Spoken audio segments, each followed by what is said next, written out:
بسم اللہ الرحمن الرحیم وبہ نستعین سبحانک لا علم لنا الا ما علمتنا انک انت العلیم الحکیم۔ الحمد للہ رب العالمین والصلاة والسلام علی سید المرسلین وعلی آلہ وصحبہ اجمعین ومن تبعہم بإحسان الی یوم الدین۔ اعوذ باللہ من الشیطان الرجیم، بسم اللہ الرحمن الرحیم۔ یوم لا ينفع مال ولا بنون الا من اتى اللہ بقلب سلیم۔ وقال تعالی یا ایھا الناس اتقوا ربکم واخشوا یوما لا یجزی والد عن ولد ولا مولود هو جاز عن والدہ شیئا ان وعد اللہ حق فلا تغرنکم الحیاۃ الدنیا ولا یغرنکم باللہ الغرور۔ محترم حاضرین، حمد و صلوات کے بعد میں نے قرآن کریم کے دو مقام سے اللہ تعالیٰ کے ارشاد کے بعض حصے تلاوت کیے۔ پہلے حصے میں سورہ شعراء کی آیت میں اللہ رب العزت نے ذکر فرمایا کہ یوم لا ينفع مال ولا بنون، قیامت کے دن کا ذکر کیا کہ اس دن کوئی مال اور اولاد انسان کے لیے کام نہیں آئیں گے، کوئی فائدہ نہیں دیں گے۔ مال و اولاد دنیا میں انسان کے مسائل کے حل کا بہت بڑا سہارا ہوتے ہیں، اور پریشانیوں میں ان کے وجود سے سہولتیں پیدا ہونے کا امکان ہوتا ہے۔ قرآن نے بار بار ذکر کیا کہ قیامت کا دن وہ ہوگا کہ اس دن مال متاع اولاد کچھ بھی کام نہیں آئے گا، کوئی عوض اور معاوضہ فدیہ نہیں لیا جائے گا، کسی کی کوئی اللہ کے سوا مدد نہیں ملے گی۔ سفارش اور شفاعت ہوگی بھی تو وہ اللہ کا اختیار ہے۔ صاحب توحید اور صحیح عقیدے والے کے حق میں اللہ تعالیٰ اپنے بعض بندوں کو ان کی تفصیلات کے ساتھ اجازت دے گا، تب وہ کریں گے، ورنہ کوئی کسی کے حق میں سفارش بھی نہیں کر سکے گا۔ یوم لا ينفع مال ولا بنون الا من اتى اللہ بقلب سلیم، سوائے اس کے مال اور اولاد کوئی فائدہ نہیں دیں گے۔ ہاں، فائدہ کس کو ملے گا؟ جو اللہ کے پاس قلب سلیم کے ساتھ آئے گا۔ قلب سلیم بے عیب اور پاک صاف دل۔ عموماً پاک ہونا بنیادی طور سے ضروری ہے شرک سے، کہ شرک سے پاک دل جو ہوگا وہی اللہ کے پاس آنے والا کامیابی سے ہمکنار ہوگا۔ اگر شرک کی گندگی سے دل پاک نہیں ہے تو کوئی کسی بھی خاندان کا ہو، دنیا میں کسی بھی نسل اور معیار کا انسان رہا ہو، اس کے لیے وہاں کامیابی اور نجات ممکن ہی نہیں ہے۔ انبیاء کرام شرک کرنے والے اپنے قریبی رشتہ داروں کو نہیں بچا سکیں گے۔ حضرت ابراہیم علیہ السلام اپنے باپ آزر کو، حضرت نوح علیہ السلام اپنے مشرک بیٹے کو، حضرت لوط علیہ السلام اپنی کافر بیوی کو، اور نبی کریم صلی اللہ علیہ وسلم اپنے چچا والدین جو قریبی رشتہ دار تھے لیکن شرک پر مرے، کسی کو جہنم سے بچا نہیں سکیں گے الا من اتى اللہ بقلب سلیم۔ قلب سلیم یعنی بے عیب دل، صاف دل، پاک صاف دل کا ایک معنی بنیادی طور سے شرک سے پاک ہے۔ کچھ لوگوں نے کہا کہ وہ دل جس میں سنتوں کی محبت ہو، بدعات سے پاک ہو۔ کچھ لوگوں نے کہا کہ دنیا کی محبت سے جس کا دل پاک صاف ہو، اخلاقی رذالت، حرص، لالچ، بغض، عناد، ان چیزوں سے جس کا دل پاک ہوگا۔ اور یہ سارے معنی صحیح ہو سکتے ہیں، اس لیے کہ ایک ایمان والے انسان کا جو ایمان میں کامل ہوگا اس کا دل ان تمام عیوب، نقائص اور گندگیوں سے پاک ہوتا ہے۔ ہم یہ کہہ سکتے ہیں کہ جس کا دل جتنا زیادہ گناہوں سے، بنیادی طور سے شرک سے پاک ہونا ضروری ہے، اور پھر دوسرے گناہوں سے جتنا زیادہ پاک صاف ہوگا اس کو اتنا زیادہ کامیابی ملے گی۔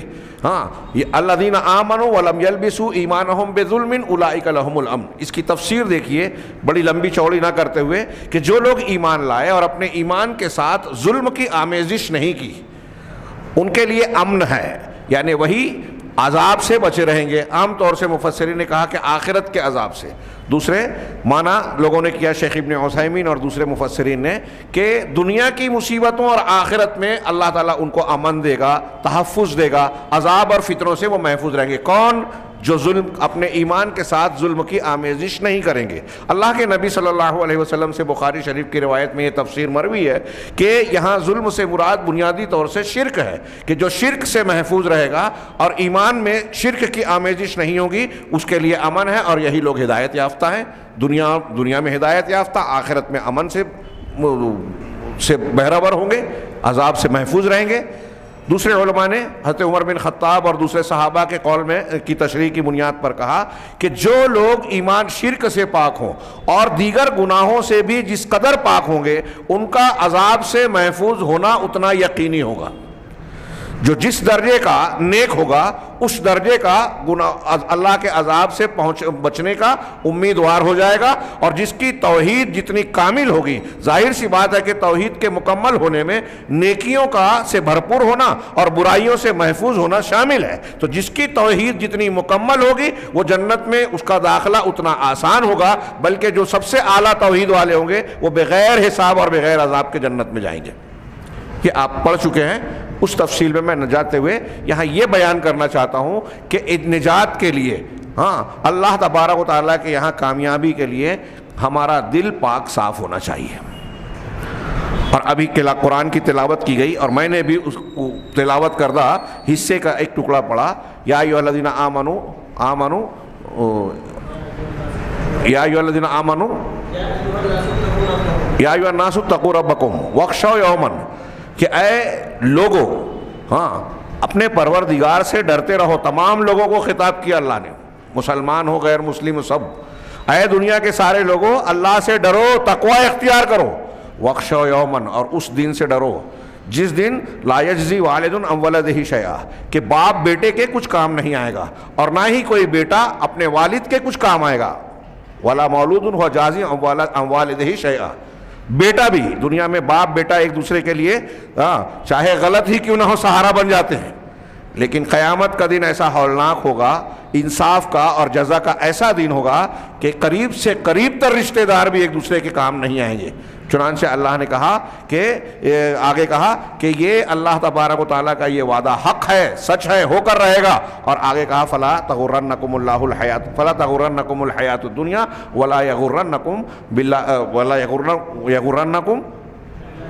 باللہ الغرور، کہ تم کو دنیا کی زندگی دھوکے میں نہ ڈال دے۔ دیکھو دنیا کی زندگی ہرگز دھوکے میں نہ ڈالے، اور نہ ہی دھوکہ دینے والا، عام طور سے غرور شیطان کو کہتے ہیں، وہ جنوں میں سے ہو انسانوں میں سے ہو، تمہیں دھوکے میں نہ ڈالے۔ یہ دو تمہیدی طور پر قرآن کے دو حصے کو سامنے رکھ کر غور کیجئے کہ ہمیں اپنی کامیابی کے لیے دھوکے سے بچنا، دل کو صاف رکھنا کتنا ضروری ہے۔ صحابہ کرام اور سلف کے حالات کا مطالعہ کیجئے تو حیرت ہوتی ہے کہ ایسے صحابہ کرام جن کو اللہ تبارک و تعالیٰ کے کلام میں جناب محمد رسول اللہ صلی اللہ علیہ وسلم کی زبان مبارک سے مختلف موقعوں پر بہت واضح انداز میں خوشخبریاں دی گئیں، ان کو مقبولیت کا سرٹیفکیٹ دیا گیا، اللہ تعالیٰ کی رضامندی کا سرٹیفکیٹ ملا، لیکن اس کے باوجود وہ اپنے دل کی نگرانی کیا کرتے تھے، اپنے ایمان و عقیدے پر توجہ دے کر انتہائی بیدار رہا کرتے تھے۔ حضرت ابن ابی ملیکہ کا قول امام بخاری نے نقل کیا اپنی صحیح میں، ایک بہت بڑے تابعی ہیں، کہ میں نے 30 صحابہ کرام سے ملاقات کی، لقیت 30 من اصحاب رسول اللہ صلی اللہ علیہ وسلم کلہم یخاف علی نفسہ النفاق، کہ ان میں سے ہر کوئی 30 صحابہ کرام سے میں نے ملاقات کی، ان میں سے ہر کوئی اپنے آپ پر نفاق کا اندیشہ رکھتا تھا، ڈرتا تھا کہ کہیں میرے اندر نفاق تو نہیں۔ عمر فاروق حضرت حذیفہ صاحب سر رسول، رازدار رسول سے پوچھتے تھے کہ کہیں منافقین میں اللہ کے رسول نے میرا نام تو نہیں بتایا۔ عمر فاروق ڈرتے تھے، ہوشیار رہتے تھے۔ یہ میں ایک دو مثال اور اشارہ کر رہا ہوں یہ بتانے کے لیے کہ جب صحابہ کرام اور سلف جو ایمان میں انتہائی اعلیٰ درجے کے مقام پر فائز تھے، درجے میں تھے، تو ہمیں اور آپ کو اس معاملے میں کتنا چوکنا، کتنا بیدار، ہوشیار رہنا چاہیے اپنے اہل و عیال اور گرد و پیش کے معاملے میں، خاص طور سے ایسے ماحول میں جب ہمارے ارد گرد چاروں طرف فتنے، شبہات، ایمان اور عمل صالح کو تباہ کرنے والے بہت سارے عناصر، بلکہ سازش اور منصوبے کی شکل میں بہت ساری چیزیں عام کر دی گئی ہیں، اور ہم دیکھ رہے ہیں، جھیل رہے ہیں، مشاہدہ کر رہے ہیں، تجربات سے گزر رہے ہیں کہ لوگ اپنے آپ کو مسلمان کہتے ہوئے بھی بہت سارے مقامات پر ایمان سے ہاتھ دھو بیٹھتے ہیں اور ان کو اس کا احساس نہیں ہوتا۔ اس تمہید کی روشنی میں یہ جو ہم درس ایک نئی کتاب کا شروع کرنے جا رہے ہیں جو بہت مختصر رسالہ ہے، ازالۃ الشبہات، کہ شبہات کا ازالہ۔ ہاں، میں پہلے تھوڑا سا مصنف کا ذکر کروں گا، اور یہ جو تمہید میں نے باندھی ہے اس کے تناظر میں اس کتاب کا عنوان اور اس کی اہمیت کا اندازہ لگائیے۔ شبہات شبہ کی جمع ہے، وہ چیز جو انسان کو شک و شبہ میں ڈالتی ہیں، ہاں، وہ چیز جو انسان کے لیے کسی معاملے میں التباس پیدا کرتی ہے کہ یہ صحیح ہے یہ صحیح ہے، صحیح کو غلط اور غلط کو صحیح سمجھنے لگے کوئی آدمی، اس کو شبہ کہتے ہیں۔ آج میں نے کہا کہ صحابہ کرام نفاق سے ڈرتے تھے، برائیوں میں پڑ نہ جائیں۔ حضرت حذیفہ بن یمان رضی اللہ تعالیٰ عنہ کی ایک لمبی حدیث ہے بخاری شریف میں، انہوں نے کہا کہ اللہ کے رسول صلی اللہ علیہ وسلم سے لوگ خیر کے بارے میں پوچھتے تھے، میں شر کے بارے میں پوچھتا تھا، کیوں؟ مخافۃ ان اقع فیہ، اس ڈر سے کہ میں اس برائی اور شر میں پڑ نہ جاؤں، شر کو جان کر اس سے بچوں۔ لہٰذا اس سے اور صحابہ کرام کے اس تعامل سے، روایات سے اور نصوص سے ہمیں معلوم ہوتا ہے کہ جہاں ہمارے لیے یہ ضروری ہے کہ ہم حق کو، توحید کو، سنت کو، دین کی تعلیمات کو جو ہمارے لیے لازم ہے جانیں، اس کا علم حاصل کریں، وہیں اس بات کا علم بھی ہونا چاہیے کہ توحید کی ضد شرک کیا ہے، اس کی قسمیں کیا ہیں، اور اس میں کون کس طریقے سے ایک انسان شرک میں ملوث ہوتا ہے، کن اسباب کو اختیار کر کے شرک تک پہنچ جاتا ہے، کن بنیادوں پر لوگوں میں بدعات عام ہوتی ہے، کن بنیادوں پر لوگوں میں گمراہیاں آتی ہیں، کن بنیادوں پر لوگ تحزب کا شکار ہو جاتے ہیں۔ ابھی ایک کال ایک دوست نے بھیجا شیخ دکتور ربی کا، ہاں، وہ بیان کرتے ہیں کہ کچھ ایسے لوگ آپ کو ملیں گے عوام میں کہ ان کے پاس عقیدہ صحیح ہے، عقیدہ صحیح ہے، اہل حدیث اپنے آپ کو بولتے ہیں، لیکن منہج میں بگڑے ہوئے ہیں، اور آج ایسا آپ کو بہت ملے گا، بہت ملے گا۔ اپنے آپ کو قرآن و حدیث کا ماننے والا اور صحیح عقیدے کا تابعدار، لیکن منہجیت میں کہیں خارجیت کی خوبو ہے، جمہوریت اور خارجیت کے اثرات ہیں، کہیں کسی دوسری قسم کی گمراہیاں ہیں، وہ منہج میں صحیح نہیں ہے، اور کہیں منہج صحیح ہے عقیدہ صحیح نہیں ہے، کہیں دونوں میں گڑبڑ ہے۔ تو ہمیں کتنا ہوشیار اور چوکنا رہنا چاہیے۔ صحابہ کرام شر کو سیکھتے تھے تاکہ اپنے آپ کو اور ارد گرد کے لوگوں کو اس سے بچائیں۔ ہاں، اب ہم اس تناظر میں آج دیکھیں کہ شبہات ایسی چیزیں جس کے ذریعے، جس کی بنیاد پر، جس کو سامنے رکھ کے آدمی باطل کو حق سمجھنے لگتا ہے۔ عام طور سے میں سمجھانے کے لیے طلبہ میں ایک بات کہتا ہوں کہ جیسے کوئی حق اور سچی بات ہے، اللہ تبارک و تعالیٰ کی مثال کے طور پہ توحید ہے، وحدانیت ہے، اس کو ثابت کرنے کے لیے جو ثبوت ہم پیش کرتے ہیں اس کو ہم دلیل کہتے ہیں۔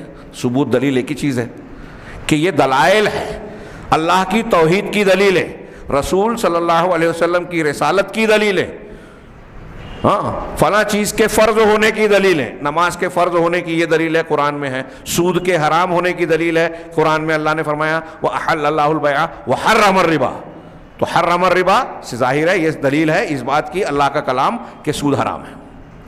تو جو حق کو ثابت کرنے والی چیز ہے اس کو ہم دلیل اور اس کی جمع دلائل کہتے ہیں۔ اس کے برخلاف یہ سمجھانے کے لیے کہہ رہا ہوں، جو اہل باطل ہیں، جو شرک کر رہے ہیں، بدعت میں پڑے ہیں، خرافات اختیار کیے ہوئے ہیں، اور اپنے شرک کو، اپنی بدعت کو دین کا حصہ بتانے کے لیے جس بنیاد کو پیش کرتے ہیں ان کی نظر میں وہ دلیل ہے، لیکن حقیقت میں وہ شبہ ہے۔ سمجھ میں آیا جو میں نے کہا؟ جو سمجھا رہا ہوں سمجھ میں آئی بات؟ دلیل اور شبہات، دلائل حق ہوتے ہیں، شبہات وہ چیزیں ہوتی ہیں جو حق کو باطل اور باطل کو حق بنا دیتی ہیں۔ اور ہمارے یہاں کوئی شخص اگر شرک کر رہا ہے، جیسے قبر پرست لوگ ہیں، نبی صلی اللہ علیہ وسلم کے مقام کو جن لوگوں نے اپنے مشائخ کو، اپنے پیروں کو، اپنے اماموں کو دخیل بنا دیا، جب آپ ان سے سمجھانے جائیں گے کہ دیکھیے اللہ کے رسول صلی اللہ علیہ وسلم کا یہ حق ہے، آپ کی حدیث آ گئی تو آپ کسی کی بات نہیں مان رہے ہیں، تو وہ کچھ باتیں پیش کریں گے، ارے اتنے بڑے آدمی، اتنے بڑے امام، ہم کو اس سے، تم کو اس سے زیادہ سمجھتا ہے کیا؟ ہاں جیسے کفار مکہ قرآن میں جگہ جگہ ہے، ہاں قرآن میں جگہ جگہ ہے کہ جب ان سے کہا جاتا وَإِذَا قِيلَ لَهُمُ اتَّبِعُوا مَا أَنزَلَ اللَّهُ، جب ان سے کہا جاتا کہ وہ اس چیز کی اتباع کرو جو اللہ نے نازل کیا، تو قَالُوا بَلْ نَتَّبِعُ مَا وَجَدْنَا عَلَيْهِ آبَاءَنَا، نہیں ہم تو اس کی اتباع کریں گے جو ہم نے اپنے باپ دادا کو کرتے ہوئے پایا، جس چیز پر اپنے باپ دادا کو پایا اس کو مانیں گے۔ اللہ نے جو نازل کیا اس کو کیسے مان لے میں؟ کیا ہمارے باپ دادا بے وقوف تھے؟ اتنے بزرگ تھے، پرمپرا اور پرتھا چلی آ رہی ہے، تو اب ان کی باتوں کو ہم کیسے چھوڑ دیں میں؟ یہ ان کی باتوں کو چھوڑ کر ما انزل اللہ اور نبی کی بات کو مان لینا، یہ دل میں شبہ تھا کہ یہ کیسے، یہ چھوڑ کے یہ مانیں گے تو یہ تو غلط ہو جائے گا۔ تو ان کو ایسا لگتا تھا۔ جو لوگ یہ کہہ رہے ہیں، آج ہم اور آپ یہاں بیٹھ کر بیان کر رہے ہیں، اللہ تعالیٰ نے ہدایت کی نعمت سے نوازا عطا فرمائی، تو ہم کو ان کا یہ قول واضح طور پر غلط لگ رہا ہے، لیکن وہ جو کہتے تھے اور آج جو کہہ رہے ہیں یہ بات، باپ دادا سے رسم چلی آ رہی ہے اس کو کیسے چھوڑ دیں میں؟ اتنے سارے لوگ تقلید کر رہے ہیں تو یہ غلط کیسے ہو سکتی ہے؟ اتنے سارے لوگ پیری مریدی کر رہے ہیں تو یہ غلط کیسے؟ اتنے بڑے بڑے لوگ ہیں، خواب دیکھتے ہیں، پانی میں ہوا پہ چلنے کے واقعات سناتے ہیں، یہ غلط کیسے ہو سکتے ہیں؟ یہ شبہات ہیں، یہ دلیلیں نہیں ہیں۔ اور عوام یا جاہل لوگ اور باطل پرست لوگ ایسی ہی چیزوں کی بنیاد پر باطل کو دین اور حق سمجھ کر پکڑے ہوئے ہیں۔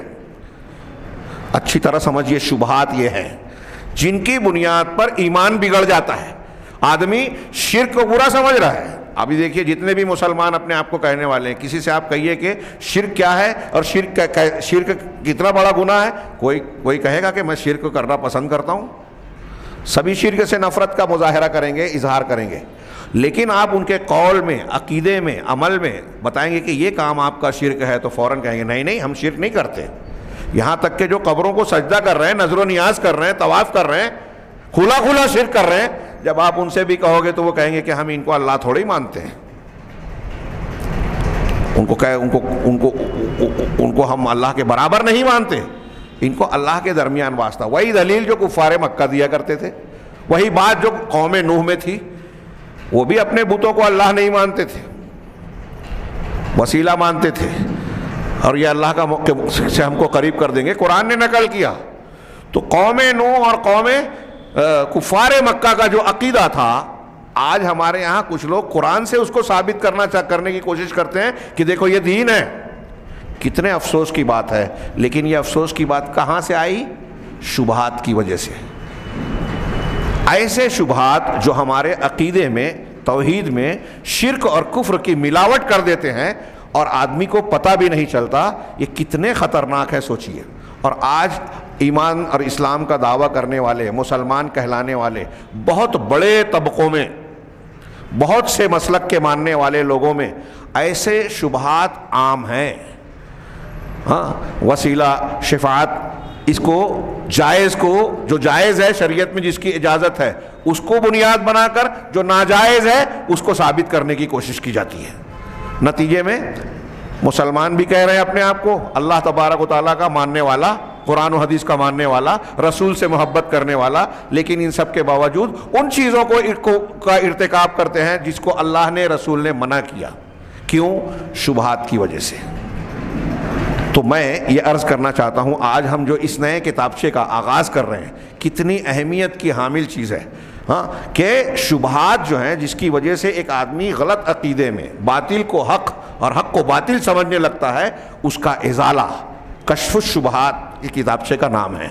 شبہات کو کشف مانے ہٹانا، ازالہ کرنا، ہاں، کیا ہے؟ ازالۃ الستر والغطاء، جو پردہ پڑا ہے، جو دھند اور غبار پڑا ہے حق پر، شبہات کا، اس کو صاف کرنا، ہٹانا، ازالہ کرنا۔ یہ کتابچہ شیخ محمد بن عبد الوہاب رحمہ اللہ کا ہے، ہاں، بڑی مشہور بھی اور بڑی بدنام شخصیت بھی، ہاں، شیخ محمد بن عبد الوہاب، جن کی طرف نسبت کر کے الزام کے طور پر لوگوں کو، اہل الحدیث کو ایک زمانے سے وہابی کہا جاتا تھا، اور آج انتہا پسندی دہشت گردی کے ساتھ سب سے زیادہ مستشرقین کی طرف سے، غیر مسلموں کی طرف سے، اور خود ان کے چیلے چاپڑے اور متاثر لوگوں میں شبہات کی بنیاد پر، وہ بھی مسلمانوں میں بھی بہت سارے لوگ اہل الحدیث کو وہابی کہتے ہیں۔ ہاں، یہ شیخ محمد بن عبد الوہاب رحمہ اللہ کی شخصیت کے تعلق سے بھی بہت سارے گرد و غبار اور الزامات کے پردے میں ان کو ڈھانک دیا گیا۔ ان کی شخصیت قابل مطالعہ ہے۔ ہم مدرسے میں پڑھاتے ہیں تو طلبہ سے میں کہتا ہوں کہ بڑی شخصیات کا مطالعہ ہمیں بڑوں کے طور طریقے سکھاتا ہے، بڑے بننے کی اور زندگی میں بہتر سے بہتر طریقہ اختیار کرنے کی تعلیم دیتا ہے۔ اپنے بڑوں اور تاریخی شخصیات کا مطالعہ ضرور کیجیے۔ اور علامہ ابن تیمیہ، علامہ ابن قیم، شیخ محمد بن عبد الوہاب جن کو شیخ الاسلام علامہ ابن تیمیہ، ان کو بھی شیخ الاسلام بجا طور پر کہا جاتا ہے۔ ان کی ولادت عیینہ شہر میں، یہ جو نجد اور حجاز کا علاقہ ہے، یہ وہ نجد نہیں ہے جس کے اللہ کے رسول نے مذمت کی تھی۔ ہاں، فتنہ نجد کی طرف سے اٹھے گا۔ ہمارے یہاں بریلوی حضرات اس پر خوب کہتے ہیں کہ نجدی فتنہ، محمد بن عبد الوہاب نجدی، 3 نجد تھا، ایک نجد تہامہ ہے، ہاں، ایک نجد عراق ہے۔ تو جس نجد سے فتنے کے اٹھنے کا ذکر قرآن حدیثوں میں ہے، وہ نجد عراق ہے۔ یہ کوفہ، عراق اسی علاقے کا ہے۔ اور آپ دیکھیے تاریخ میں اللہ کے رسول نے مدینہ کی طرف، مشرق کی طرف اشارہ کر کے کہا تھا، وہاں سے مشرق ہے۔ اور اکثر فتنے اسلامی تاریخ میں آپ دیکھیں کہ عراق اور اس کے علاقے میں جبریہ، قدریہ، ہاں، تصوف کے بہت سارے لوگ، مختار ثقفی اور بہت سارے فتنے وہاں پیدا ہوئے۔ اور مجھے لگتا ہے کہ ہندوستان، پاکستان بھی اسی سمت میں آئے گا، ہاں، ایسا لگتا ہے۔ یہاں بھی بہت سے انکار حدیث، قادیانی، مرزا غلام احمد قادیانی اور نہ جانے ایسے کئی لوگ پیدا ہوئے فتنے۔ تو اللہ کے نبی صلی اللہ علیہ وسلم نے، یہ جو میں محمد بن عبد الوہاب کا تعارف کرا رہا تھا، یہ سن 1206 ہجری میں ان کی ولادت ہوئی عیینہ شہر میں، اور 1206 میں ان کی وفات ہوئی، 1115 میں ان کی ولادت ہوئی تھی۔ ایک علمی خاندان تھا۔ ان کے والد بہت بڑے عالم تھے، شہر کے قاضی تھے، ہاں، اور فقہ اور فتوے میں بہت بارز اور نمایاں شخصیت تھی۔ ان کے دادا بھی عالم دین تھے۔ اپنے والدین سے بھی تعلیم حاصل کی، اور جیسے جیسے عمر بڑھتی گئی اپنے شہر اور شہر سے باہر کئی علاقوں کا سفر بھی کیا، مکہ، مدینہ، یہاں تک کہ بغداد بھی گئے علم کو حاصل کرنے کے لیے۔ یہ ایک روایت رہی ہے اہل علم سے، بڑے بڑے مشائخ کے پاس جا کے ان کے سامنے زانو تلمذ طے کرنا اور ان سے استفادہ کرنا۔ ان کی ذہانت اتنی زبردست تھی، آپ اندازہ لگائیں کہ 10 سال سے کم عمر میں ہی پورے حافظ قرآن ہو گئے تھے، اور ان کی ذہانت کے بہت سارے واقعات ہیں، ہم شخصیت کی اس تفصیل میں نہیں جا سکتے۔ پھر انہوں نے اپنے والد کے بعد جو ہے دعوت و تبلیغ کا کام زور شور سے شروع کیا، تصنیف و تالیف بھی کی، دعوت و تبلیغ، تصنیف و تالیف میں، تفسیر میں بھی کام کیا، حدیث میں بھی کام کیا، فقہ کی کتابیں بھی لکھی، اور سب سے زیادہ جس میں محنت کی وہ عقیدے کا باب ہے۔ شیخ محمد بن عبد الوہاب رحمہ اللہ کی شخصیت کو آپ پڑھیں گے تو ان کے دور میں بھی آپ دیکھیں گے کہ اس علاقے میں، قرب و جوار اور اطراف میں، انتہائی جاہلیت اور جہالت کا ماحول تھا ان کے زمانے میں بھی۔ جیسے اللہ کے نبی صلی اللہ علیہ وسلم کی بعثت کے وقت شرک اور بت پرستی کا دورہ تھا، ایسے ان کے زمانے میں آپ یہ پائیں گے کہ قبر پرستی، قبہ پرستی، علم، کوئی غار پہ جا کے کوئی کسی بابا کو، کسی کو سید کہہ رہا ہے، ابھی آگے آئے گئی وہ تفصیلات، ہاں، کوئی غار میں جا کے کسی منت پوری کر رہا ہے اور لوگوں سے، دیوی سے، وہاں کے کسی نام کو پکار کر، جن سے اور وہاں کے کسی شخصیت کے نام پر جو ہے مدد طلب کر رہا ہے۔ مختلف قسم کی شرکیات، دین سے دوری، توحید مخدوش ہو چکی تھی۔ شیخ محمد بن عبد الوہاب رحمہ اللہ نے جہاں قرآن و حدیث کی خالص تعلیمات کو حاصل کیا، ان کی تحریروں سے معلوم ہوتا ہے کہ انہوں نے علماء سلف اور ان میں بالخصوص علامہ ابن تیمیہ، ابن قیم کی کتابوں سے خوب استفادہ کیا، اور انہوں نے قلم سے، زبان سے اور لوگوں کی افہام و تفہیم ہر اعتبار سے، دروس کے ذریعے سے خوب محنت کی، اور آل سعود نے سے ان کا تعاون ملا۔ ان کی زندگی میں جو نشیب و فراز آئے، ان کو جو ستایا گیا، شہر بدر کیا گیا، تکلیفیں دی گئی، اس میں دعات کے لیے بہت بڑا نمونہ ہے، بہت بڑا نمونہ۔ اور شیخ محمد بن عبد الوہاب رحمہ اللہ کی دعوت اتنی کارگر اور بار آور ہوئی جس کا اندازہ نہیں لگایا جا سکتا۔ انہوں نے بہت سی کتابیں لکھی، خاص طور سے عقیدے میں، جیسا کہ میں نے عرض کیا، اور جیسے یہ کشف الشبہات ہم پڑھ کے اس سلسلے میں عقیدے کے خراب ہونے کی بنیاد جو بنتے ہیں شبہات، ایسے بہت سارے شبہات کا بہت پیارا، مدلل اور روایات کے اعتبار سے جواب دیا، یعنی دلائل کے ساتھ میں۔ ہاں اس میں ان کی جو کتاب بعض اہل علم کا بیان ہے کہ پوری تاریخ میں توحید اور عقیدے سے متعلق کتاب التوحید جو شیخ محمد بن عبد الوہاب کی ہے وہ اپنے آپ میں اپنے موضوع میں بے مثال کتاب ہے. کتاب التوحید الذی ہوا حق اللہ علی العبید، یہ پورا نام ہے اس کا. کتاب التوحید، توحید کی کتاب جو بندوں اللہ پر بندوں کا حق ہے، اس میں توحید الوہیت کو ثابت کیا. اس کا اسلوب اور طریقہ آپ دیکھیں کہ نصوص قرآن و حدیث کو صرف اختیار کیا اور فیہ مسائل کہہ کے اس سبق سے عنوان قائم کیا. قرآن کی آیتیں، حدیثیں، بہت شاذ و نادر سلف کچھ اقوال نقل کیے، باقی اس کے بعد اس سے ہم کو کیا مسائل معلوم ہو رہے ہیں. اور اہل علم نے کہا کہ نصوص کی بنیاد پر انہوں نے شروعات بھی نصوص سے کی اور پورا نصوص پر اپنی باتوں کو مرکوز کیا. قرآن کی نصوص مطلب قرآن کی آیتیں اور حدیثیں. یہی وجہ ہے اس کتاب کے بابرکت ہونے کی. اور یہ کتاب اتنی مقبولی پورے عالم اسلام میں، قرآن و حدیث کے بعد عقائد کی اصلاح کے سلسلے میں اگر چند کتابوں کو منتخب کیا جائے جس سے لوگوں کے عقائد کی اصلاح ہوئی تو اس میں کتاب التوحید محمد بن عبد الوہاب کی ان میں سے ایک نمایاں نام ہوگا ہندوستان پاکستان میں. جیسے شاہ اسماعیل کی کتاب تقویۃ الایمان انشاءاللہ ہمارے پروگرام میں ہے کہ اس کے بعد اس کو شروع کیا جائے گا، حالانکہ وہ اردو میں ہے. تو کتاب التوحید شیخ محمد بن عبد الوہاب رحمہ اللہ کی، اور ان کے نام پر ان کو اتنا بدنام کیا گیا، اتنے الزامات لگائے گئے. ہاں ان کا منہج، ان کے بارے میں غلط فہمیاں پھیلائی گئی. جیسے علامہ ابن تیمیہ کے تعلق سے بہت ساری غلط باتیں ان کی طرف منسوب کی گئی، ایسے شیخ محمد بن عبد الوہاب انہوں نے اپنی زندگی میں بہت ساری غلط فہمیوں کے تعلق سے جو ان کے سامنے آئی جوابات دیے جو ان کی تحریر اور تصنیفات کی شکل میں موجود ہیں. یہ حنبلی نسبت تو رکھتے تھے لیکن حنابلہ میں ایسے کئی شخصیات، شیخ محمد بن عبد الوہاب، ابن تیمیہ اور ایسی اور بھی شخصیات پیدا ہوئیں جن کا یہ صاف موقف تھا کہ ہماری نسبت تو امام احمد کی طرف ہے، لیکن اگر دلائل قرآن اور حدیث امام احمد کے قول کے خلاف مل جائے تو ہم امام احمد کی بات کو چھوڑ کر اس دلیل کو قبول کرتے ہیں. چنانچہ علامہ ابن تیمیہ کے تعلق سے تو پوری ایک کتاب لکھی گئی کہ کن کن مسائل میں انہوں نے احمد بن حنبل رحمہ اللہ کی مخالفت کی، اور یہ شیخ محمد بن عبد الوہاب کی کتابوں میں بھی آپ کو ملے گا. محمد بن عبد الوہاب رحمہ اللہ کی دعوت اور تبلیغ کے اثرات پورے عالم اسلام میں مرتب ہوئے، پورے عالم اسلام میں. آپ اس کا اندازہ لگا سکتے ہیں کہ محمد بن عبد الوہاب رحمہ اللہ کے متعلق مسلمانوں سے زیادہ غیر مسلموں نے ان کے تعلق سے لکھا. انہوں نے بھی لکھا، انہوں نے بھی لکھا، اور مخالفت میں بہت سارے لوگوں نے لکھا غیر مسلموں نے. اور 1857 میں ہندوستان میں جو انگریزوں کے خلاف عمومی بغاوت ہوئی، جس کو وہ لوگ غدر کہتے ہیں لیکن حقیقت میں وہ تحریک آزادی کا حصہ تھی. ہندوستان میں عام طور سے نصابی تعلیم میں اسی کو تحریک آزادی کا آغاز کہتے ہیں، لیکن ہم یہ جانتے ہیں، مانتے ہیں، اور تاریخی شواہد اس پر دلیل ہے کہ یہ بیچ کا حصہ تھا، آغاز نہیں تھا. اس سے بہت پہلے ہندوستان کے اہل الحدیث اس میدان میں تھے، اور شاہ اسماعیل اور سید احمد کے زمانے میں اہل الحدیث کے ساتھ حنفی حضرات بھی تھے جو موجودہ دیوبند کے ارباب دیوبند سے قدرے مختلف اور اہل الحدیث سے بہت قریب تھے. یہ ایک اپنی جگہ ایک تفصیل. لیکن 1857 میں جب کیا نام تھا اس کا، ولیم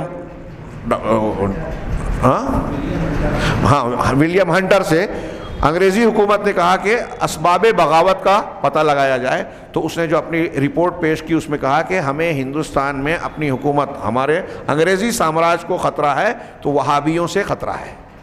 لفظ وہابی انگریزوں نے نام دیا. کیوں دیا؟ اس لیے کہ محمد بن عبد الوہاب کے تعلق سے بہت ساری غلط فہمیاں پھیلائی گئی تھی عالم اسلام میں. یہاں ان کے تعلق سے بڑی نفرت پائی جاتی تھی، ان کے تعلق سے بہت غلط سلط باتیں مشہور تھی. تو انگریزوں نے یہ کیا کہ جب لوگوں کو ان کو وہابی کہا جائے گا تو عام مسلمان ان سے نفرت کریں گے، ان سے دور ہو جائیں گے. اسی تناظر میں محمد حسین بٹالوی رحمہ اللہ، انہوں نے انگریزی عدالت میں کیس ڈالا کہ ہم وہابی نہیں ہیں، ہم اہل الحدیث ہیں، اور کیس جیتا. میں اکثر یہ بیان کرتا ہوں، اسی کا حوالہ دے کے جب انگریزی جج نے یہ فیصلہ دیا کہ ہاں یہ اہل حدیث ہیں، وہابی نہیں ہیں، تو ہمارے ہاں اہل حدیث کے مخالفین اس کو بنیاد بنا کر کہنے لگتا ہے کہ دیکھو انگریزوں نے ان کا نام اہل حدیث رکھا، اس سے پہلے اہل حدیث نہیں تھے. کتنی بڑی ظلم کی بات ہے. انگریزوں نے یہ نام دیا کہتے ہیں.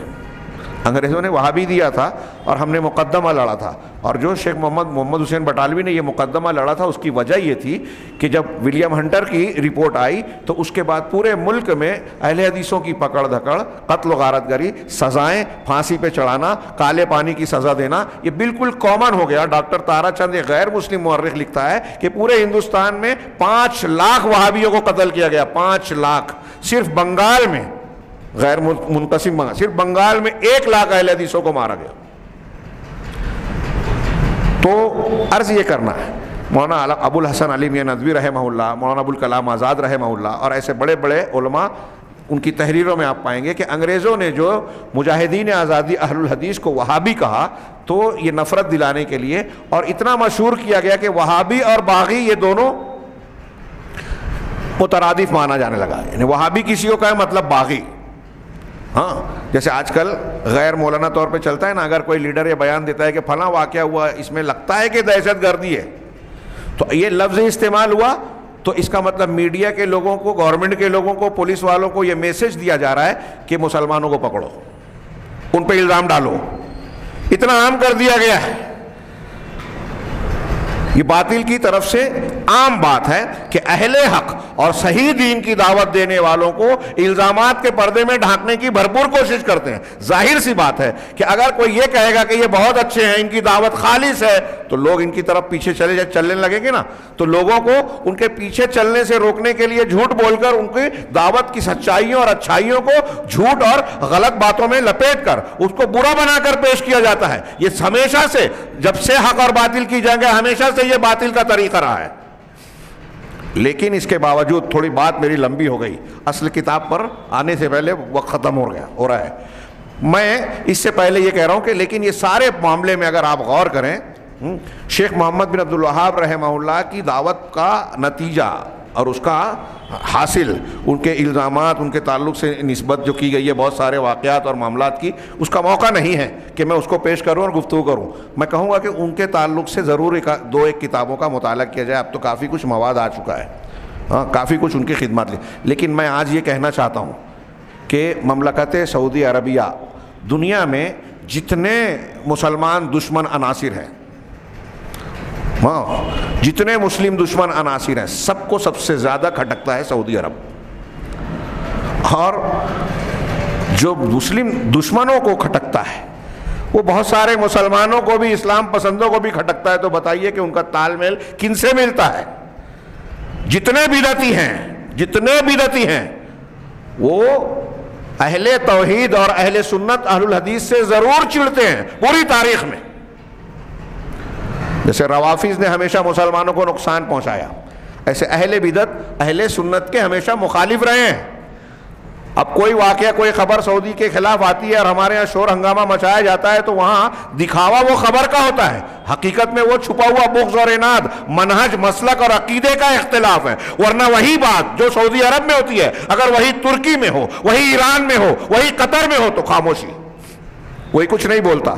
اس سے پتہ چلا کہ جنگ جو ہے, لڑائی جو ہے, اصولوں یا اعمال یا صحیح اور غلط کی بنیاد پر نہیں ہے. دل میں جو نفرت اور بغض ہے اہل حق کے خلاف, اس کی بنیاد پر اہل حق کی برائیاں تلاش کی جاتی ہے. وہ سچی ہو یا جھوٹی, اس کو خوب پھیلایا جاتا ہے. یہ آج ہم دیکھ رہے ہیں. لیکن اس کے باوجود آج جو مملکت سعودی عربیہ کے بہت سارے کارناموں میں جو موٹی کتاب میں آئے گا, 2-3 کا میں صرف ذکر کروں. ہاں, آپ اگر وہاں کا ماحول دیکھیں, پڑھیں, انٹرنیٹ کا زمانہ ہے, کوئی دور نہیں ہے, آپ کے رشتے تعلقات میں ایسے لوگ مل جائیں گے جو وہاں کام کرتے ہیں. تو وہاں شخصیتوں میں, اشخاص میں, حکومت کے افراد میں شخصی خرابی ضرور ہوگی, لیکن عمومی طور سے آپ دیکھیں گے کہ وہاں شرک اور بدعت نہیں ملے گی. یہ کوئی چھوٹی بات ہے؟ دنیا کا کوئی ایک مسلم ملک بتائیے, سعودی اور کویت کے علاوہ, پاکستان ہو, ایران ہو. ایران میں تو حج کی بجائے ابولولو فیروز مجوسی اور دوسرے اہل بیت کے نام پہ ایسے مزارات اور مشاہد بنائے گئے جہاں لوگ حج کرنے جاتے ہیں. یہ لوگوں کو پتہ بھی نہیں چلتا, لوگ بتاتے بھی نہیں ہیں. ہاں, ترکی اور دوسری جگہوں کے حکمرانوں کو جن کو امیر المومنین بنا کر پیش کرنے کی کوشش کی جاتی ہے, وہ اپنی انتخابی مہم کا آغاز کرتے ہیں جا کے قبر سے. قرآن کی 2 آیت کی تلاوت کی تو ان کو بڑا اسلام پسند بنا کر پیش کیا جاتا ہے. لیکن ان کے یہاں شرک ہے، ان کے یہاں تصوف ہے اور دوسری گندگیاں ہیں، یہاں خاموشی اختیار کر لی جاتی ہے۔ ایک صرف یہ خوبی دیکھیے سعودی عرب میں، آپ کو وہاں شرک بدعت نہیں ملے گا۔ اس پر بڑی مخالفتیں ہوتی ہیں بدعت اور خرافات سے روکنے پر۔ پھر ان کے جو خیرات اور نیکیاں ہیں اس میں 2-3 صرف یہ دیکھیں کہ سعودی عرب کی یونیورسٹیوں میں یہ جو وہاں تعلیم کا سلسلہ ہے دین سکھانے کا، اور خاص طور سے اس میں عقیدے کو اہمیت دی جاتی ہے، شیخ محمد بن عبد الوہاب کی دعوتی تحریک کی برکت ہے جو پوری دنیا میں اس کے نتائج ہم کو نظر آتے ہیں۔ اخلاص اور صحیح منہج کی جو دعوت ہوگی، محمد بن عبد الوہاب رحمہ اللہ کی جو دینی دعوت ہے، وہ جس کو آج سب سے زیادہ جو یورپ والوں کو کھٹکتی ہے اور آج اقوام متحدہ میں کہتے ہیں وہابیوں سے خطرہ ہے، یہ ان کو پتہ ہے کہ ہم کو خطرہ اس سے ہے، ان کے پاس خالص دین ہے۔ تو میں عرض کر رہا ہوں کہ پوری دنیا میں آپ اس کے اچھے نتائج دیکھیں گے، صحیح عقیدے کے، صحیح منہج کے، سب سے زیادہ معتدل، سب سے زیادہ سلجھے ہوئے، قرآن و حدیث کو عقیدے میں منہج میں اختیار کرنے والے جو لوگ نظر آئیں گے، آپ کو اس دعوت کی برکت نظر آئے گی۔ دنیا میں ایک چیز لکھ لیں، دنیا کے بہت سارے کام ہو رہے ہیں، فلاں جماعت، فلاں تنظیم، فلاں فکر، اور ہمارے نوجوان متاثر ہو جاتے ہیں، اس کے پیچھے بھاگنے لگتے ہیں۔ ہاں، کوئی خلافت کا نعرہ بلند کر رہا ہے، کوئی اسلام کو سیاسی ڈھانچے میں دیکھ رہا ہے۔ ہمارے نوجوان آج کل جوش اور جذباتی بنیاد پر وہ قرآن و حدیث کے منہج کو چھوڑ کر جمہوریت اور جدیدیت کے قالب میں جو کچھ لوگ اعلی کار بن کے قرآن و حدیث کے منہج سے ہٹ کے کچھ چیز پیش کرتے ہیں، اس کے پیچھے بھاگنے لگتے ہیں۔ یہاں تک کہ اہل حدیث بھی، جو میں نے ابھی شیخ ربیع کا قول نقل کیا کہ بہت سارے آج ہمارے نوجوان اور لوگ ہیں جن کے پاس عقیدہ صحیح ہے، منہج غلط ہے، نتیجے میں عقیدہ بھی بگڑ جاتا ہے بعد میں۔ تو اپنے منہج اور عقیدے کی حفاظت کریں۔ تو میں عرض کر رہا تھا کہ آپ دیکھیں گے شیخ محمد بن عبد الوہاب رحمہ اللہ کی دعوت کی برکت سعودی مملکہ میں پوری دنیا کے مسلمان، جہاں جہاں مسلمان ملک ہیں، میں ایسا جانتا سمجھتا ہوں، ایک آدھ استثناء ہوگا تو واللہ عالم، کوئی ملک ایسا نہیں ہے جہاں کا بچہ سعودی عرب میں تعلیم نہ حاصل کرتا ہو۔ کوئی ملک سعودی کے خرچ پر آمد و رفت کا خرچہ، رہائش کا خرچہ، کھانے پینے کا ماہانہ مکافات دیا جاتا ہے، اور اس میں جو آگے جاتا ہے پی ایچ ڈی کرتا ہے ڈاکٹر، اس کو اور سہولیات دی جاتی ہیں۔ صرف اس کا بجٹ نکالیے کہ گورنمنٹ کو کتنا خرچہ آتا ہوگا ایک بچے پر۔ ہندوستان پاکستان کا ایک بچہ گیا، 4 سال 5 سال، اور جو پی ایچ ڈی کرتے ہیں وہ 20 سال وہاں رہتے ہیں، پڑھتے ہیں، ماہانہ ان کو جو مکافات، ان کے اخراجات، ان کو فلیٹ اور رہائش کے انتظامات دے رہے ہیں، کتنا ہوتا ہوگا ایک بچے کا؟ پوری دنیا کے طلبہ پڑھتے ہیں۔ چھوٹی بات ہے؟ اس کی کیا نیت ہے؟ اس سے اس کو کیا فائدہ ہو رہا ہے؟ کون سا سیاسی فائدہ حاصل کر رہا ہے؟ اس کے مقابلے میں کوئی مسلم ملک اس طرح کا کر رہا ہے عمل؟ کتنی بھی دولت ملی ہو، قرآن جس طرح ایک یہ عمل پوری دنیا کی زندہ زبانوں میں کوشش کر کے اکیلے سعودی عرب نے قرآن کے جو تراجم کیے، معیاری انداز میں چھاپا اور مفت تقسیم کیا جاتا ہے پوری دنیا میں۔ اور کس کس موقع پر؟ رشیا ٹوٹا جب، جو مسلم ممالک آزاد ہوئے جہاں قرآن رکھنا ممنوع تھا، سعودی عرب نے چائنیز لینگویج میں، رشین لینگویج میں ترجمہ کرا کے وہاں قرآن پورا چارٹر پلین بھر کے شاہ فہد نے بھجوایا۔ پوری دنیا میں ان کی طرف سے دعات اور مبلغین جاتے ہیں، تصنیف و تالیف کا کام ہوتا ہے، پوری دنیا میں مسجدیں تعمیر ہوتی ہے۔ پورے سعودی عرب میں شیخ محمد بن عبد الوہاب کی دعوت کا امتداد بتا رہا ہوں، اس کے اثرات بتا رہا ہوں۔ ان کے یہاں معاہدہ ہے کہ آل محمد بن عبد الوہاب علمی قیادت کریں گے اور آل سعود اقتدار اور حکومت سنبھالیں گے۔ وہ آج تک چل رہا ہے، دونوں ساتھ کام کر رہے ہیں۔ اور عرب کو، امریکہ اور یورپ کو یہ سمجھ میں نہیں آتا۔ ہمارے ہاں بھی لوگ چلانے لگے آزادی اظہار رائے نہیں ہے، پھر بھی لوگ وہاں خاموش ہیں، امن چین سے ہیں۔ آج تک ہمارے نوجوانوں کو بھی اب سمجھ میں نہیں آتا، آزادی اظہار رائے کی ضرورت نہیں ہے۔ آپ تقریر کریں، بولے، چلائیں، اس سے کیا فائدہ؟ آپ کو جو حقوق ملنا چاہیے، انصاف ملنا چاہیے، امن ملنا چاہیے، وہ ضروری ہے حکومت کی طرف سے ملنا۔ سعودی عرب میں یہ چیزیں عوام کو حاصل ہے، امن ہے، آزادی ہے۔ آزادی کس معنی میں؟ جو حقوق ہیں اس کی حصول یابی سہولت کے ساتھ ہے۔ اب آپ یہاں تقریر کریں، اخبار میں لکھیں، بیان دیں اور پکڑے جائیں۔ اب تو یہاں دیکھو آزادی کا نام ہے، لیکن لیڈر اور بڑے لیڈر کا کوئی بیان دے دیتا ہے تو ای ڈی کا چھاپا پڑ جاتا ہے۔ یہ آزادی ہے؟ تو یہاں اس پر کون اختلاف کرے گا؟ ہاں تو خیر، وہاں جو آزادی ہے، وہاں جو قانون کا نفاذ ہے کہ اگر ایک قانون کے خلاف اگر کوئی بڑے سے بڑا شاہی خاندان کا آدمی بھی آ گیا زد میں، تو قاضی کے فیصلے سے وہ بچ نہیں سکتا. یہ آج بھی وہاں نظر آئے گا. اور یہاں طاقتور آدمی رہتا ہے ہاں تو دھماکہ کرنے والے جو ہے ممبر پارلیمنٹ بن گئے، ضمانت حاصل کر لی ممبر پر، اور جن لوگوں نے احتجاج کیا ان کو گرفتار کر کے ڈال دیا NRC کے ٹائم پہ، تو ابھی تک ان کی ضمانت بھی نہیں ہو سکی، مہینوں سے، سال سے اوپر ہو گیا. ایک صحافی جو جاتا ہے کیرلا سے جو ہے دلی، اس کو اوپر الزام ڈال کے اندر کر دیا، آج تک اس کی ضمانت نہیں ہو سکی. اور جو مسلمانوں کے خون بہانے کی بات کرتا ہے اس کی ضمانت ہو جاتی ہے. یہ خوبیاں میں جو عرض کر رہا ہوں کہ یہ جو خوبیاں نظر آتی ہے، انصاف کی فراوانی، امن کی فراوانی، تعلیم پورے سعودی عرب میں، یہ جو آج ہم کتاب پڑھ رہے ہیں، جس طرح سے میں درس دے رہا ہوں، ہاں میں بہت چھوٹا آدمی ہے، ہم لوگوں کا بہت ہلکے پیمانے پہ، پورے مملکہ سعودی عرب میں حکومت کی طرف سے یہ انتظام ہے کہ مساجد میں بڑے بڑے علماء جو واقعی علماء ہیں ان کو متعین کیا جاتا ہے. علماء کو، مستند علماء کو، وہ عقیدے کی، منہج کی، فقہ کی، مسائل کی، نماز کے احکام، فلاں احکام کی کتابیں باقاعدہ پڑھاتے ہیں. جیسے ہمارا یہ درس ہو رہا ہے نا، ہر مسجد میں تقریباً ہوتا ہے، فجر بعد، مغرب بعد، الگ الگ اوقات میں، ہفتے میں 3 دن 4 دن، یا ہفتے میں 1 دن ہم کر رہے ہیں. دروس کا سلسلہ چلتا ہے. اور صرف مکہ مدینہ حرمین میں، جس وقت میں عمرے کے لیے گیا تھا وہاں میں نے معلوم کیا تھا تو پتہ چلا تھا کہ صرف مسجد نبوی میں 19,000 بچے پڑھتے تھے.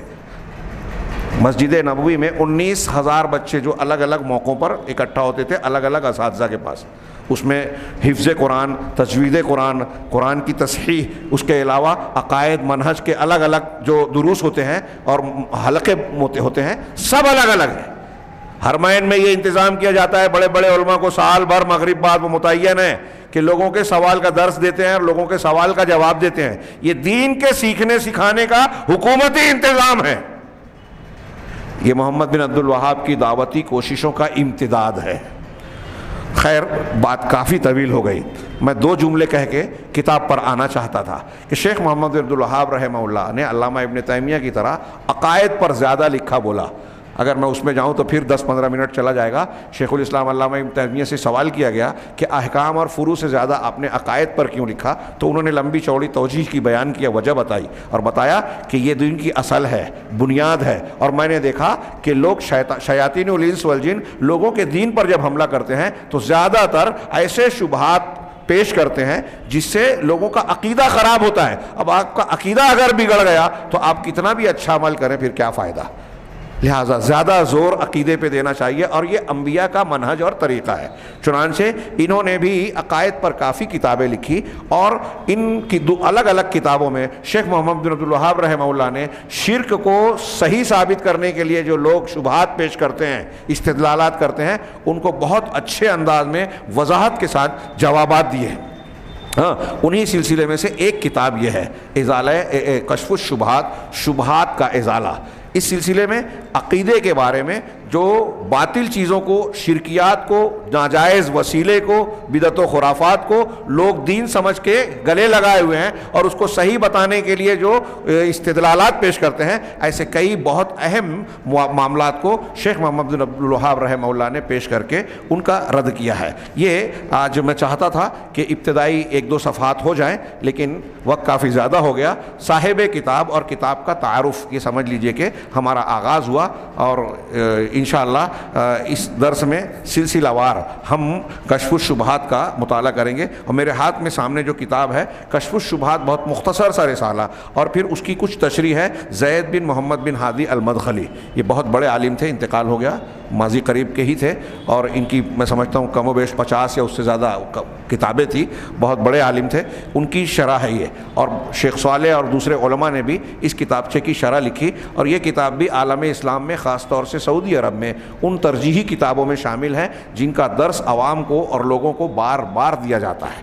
اور ان کتابوں کو پڑھنے کی برکت یہ ہے کہ آپ اس جگہ پر جہاں ان کتابوں کے دروس ہوتے ہیں، اصول ثلاثہ، قواعد الاربع، القواعد الاربع، شیخ محمد عبدالوہاب کے 2 اور الگ الگ رسالے ہیں، اصول 3 اصول، القواعد الاربع 4 قواعد، اصول 6 6 اصول، اور کشف الشبہات، تو ان کے دروس ہوتے ہیں۔ اور ان چیزوں کے دروس پڑھنے سے جو تاصیل عقیدے کے سلسلے میں لوگوں کے دل میں پیدا ہوتی ہے، آپ دیکھیں گے کہ جو لوگ یہ دروس اہل علم کے حلقوں میں جا کے حاصل کرتے ہیں وہ فتنوں سے، شبہات سے محفوظ رہتے ہیں۔ اور آج کل ہندوستان پاکستان میں جو ایک ٹرینڈ چلا ہے، لوگوں کے لیے درد سر بنا ہے، لوگ فون کرتے ہیں ہمارے علاقے میں ایک فتنہ چل رہا ہے کہ کچھ لوگ خلافت کے موضوع پہ، کچھ نوجوان جو ہے وہ کرتے ہیں، اپنے علماء کی مخالفت کرتے ہیں، علماء کے خلاف فتوے دیتے ہیں، وہ جہاد کی اور فلاں چیز کی بات کرتے ہیں، جذباتی باتیں کرتے ہیں، یا فلاں انجینئر کے موافق ہو گئے اس کو لائک کرتے ہیں اور اس کی وجہ سے علماء پر، صحابہ پر تنقید کرتے ہیں۔ یہ جو فتنے پیدا ہوتے ہیں نا، یہ وہی جہالت کی بنیاد پر،